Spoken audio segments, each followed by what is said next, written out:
O acordo político fechado pelos líderes dos principais países reunidos na Conferência do Clima em Copenhague foi melhor do que nada, mas ficou muito abaixo das expectativas. A reportagem é dos enviados especiais Sônia Bride e Paulo Zero.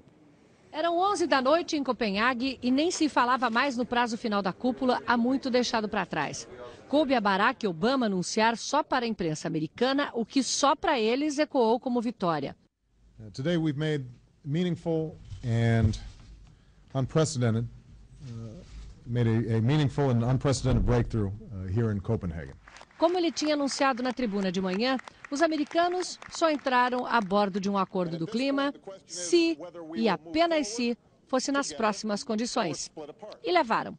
No começo da noite, quando o presidente Obama apareceu de surpresa numa reunião de Brasil, China, Índia e África do Sul, pediu para sentar ao lado de Lula, irritou os chineses com a intromissão, mas acabou acertando a linguagem de um ponto crucial de discordância: a verificação das metas voluntárias de países emergentes financiadas sem dinheiro externo, que a China era contra.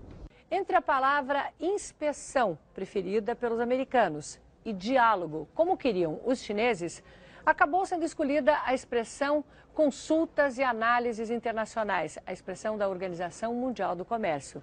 Obama resistiu, mas o primeiro-ministro da Índia, Manmohan Singh, que foi economista do Banco Mundial, explicou: se vale para as finanças e vale para o comércio, deve valer também para o clima. Na saída, Obama passou perto e perguntamos: algum progresso? Mr. Obama, any progress? Progresso, disse ele, e definiu o tamanho com os dedos. Estava certo. A luta contra o aquecimento global progrediu quase nada. O documento estabelece em 2 graus o aumento máximo da temperatura até o fim do século. Os países que o ratificarem se comprometem a declarar suas metas de emissões de gases responsáveis pelo efeito estufa. Os países ricos, por sua vez, se comprometem a ajudar os mais pobres nos termos da proposta de ontem: 10 bilhões por ano até 2015, 50 até 2020 e 100 bilhões daí em diante. No Acordo de Florestas, fica garantido financiamento para a redução de emissões por desmatamento, como queria o Brasil. Mas nas metas de redução das emissões, foi feita uma fórmula para acomodar o que todos queriam. Somaram as propostas que havia na mesa, deu 20% até 2020 e assim ficou, quando a recomendação dos cientistas era no mínimo 25%. No longo prazo, até 2050, as emissões globais devem cair 50%. Sendo que os ricos devem contribuir com 80% do corte. O texto inclui um parágrafo que dá os mesmos direitos de espaço na atmosfera a todos, e não uma ocupação dos ricos que permitiria que eles continuassem para sempre emitindo mais per capita do que os emergentes e pobres. Um final decepcionante de um dia que já começou com o presidente Lula subindo à tribuna, se declarando frustrado e dando o tom do desânimo. Se a gente não conseguiu fazer até agora esse documento, eu não sei se algum anjo ou algum sábio descerá nesse plenário e irá colocar na nossa cabeça a inteligência que nos faltou até a hora de agora. O presidente Lula deu uma cartada esperando ser seguido na iniciativa de oferecer mais. Se for necessário fazer um sacrifício a mais, o Brasil está disposto a colocar dinheiro também para ajudar os outros países. Como eu acredito em Deus, eu acredito em milagre, ele pode acontecer. E quero fazer parte dele. Barack Obama não nega o aquecimento do planeta, diz que é preciso agir e falar menos. Mas quando foi embora hoje, tinha deixado para os outros grande parte das ações. O presidente Lula, junto com a ministra da Casa Civil, Dilma Rousseff, chefe da delegação, e o embaixador, chefe das negociações brasileiras, já tinham ido embora.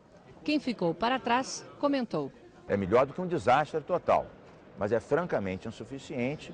A gente tem que antecipar a reunião do México e mobilizar as opiniões públicas, os cientistas, e conseguir metas mais ousadas. Há uma decepção de você não concluir aqui a negociação da forma que todos esperavam. Os países muito pobres reagiram e anunciaram que o documento não será aprovado na plenária. Nenhum dos 120 chefes de Estado ficou para fazer a foto oficial desse desastre histórico. E muito preocupado com uma tempestade de neve que está chegando a Washington, Barack Obama saiu de Copenhague, como a gente viu na reportagem, ainda antes que a grande maioria dos países sequer pudesse ler o texto do acordo político. Vamos a Nova York. Rodrigo Bocardi, boa noite para você. Bom, Rodrigo, quem sabe o presidente americano, que disse o tempo todo que ele quer um consenso legislativo, se ele tiver a lei de clima dele aprovada no Congresso americano, quem sabe ele tem, digamos, mais força para negociar na próxima rodada? William, boa noite. Os Estados Unidos que culpam a falta de ação da China pelo fracasso de Copenhague, mas a China também não se mexe porque os Estados Unidos não têm muito o que fazer, eles também não se mexem. Barack Obama está amarrado no Senado americano, que ainda precisa aprovar o pacote do clima. O senador democrata John Kerry, coordenador do painel de mudança climática no Senado, disse que o acordo em Copenhague vai levar os senadores a aprovarem o tal pacote que tem as leis de redução das emissões de gases poluentes. No começo do próximo ano seria essa aprovação. Mas essa é a única voz nesse sentido. A maioria aí inclui o próprio presidente Barack Obama, está preocupada com outro pacote, o da saúde. De qualquer forma, o acordo de Copenhague foi definido por muitos aqui como o primeiro passo para se respirar melhor. E deve parar por aí, viu? Porque sabe como ficou parecendo ser o segundo passo? Cuidar da reforma do sistema de saúde americano. Isso sim é prioridade aqui, viu, William? Rodrigo, muito obrigado. Boa noite para você em Nova York.